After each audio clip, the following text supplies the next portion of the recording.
रहिया में छोड़ देता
भातारा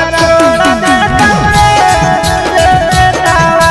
मलावा मलावा बोली बेटा मलावा दिलावा तोड़ देता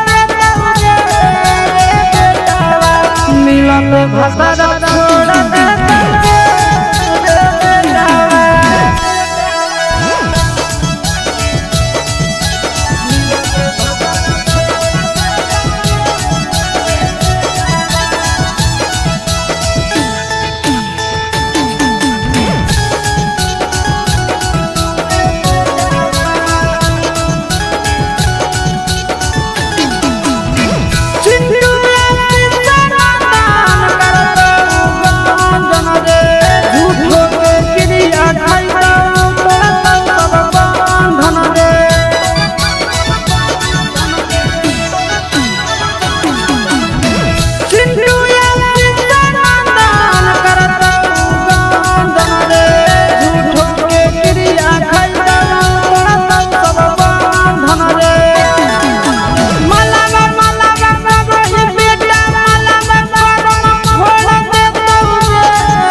भातारा छोड़ देता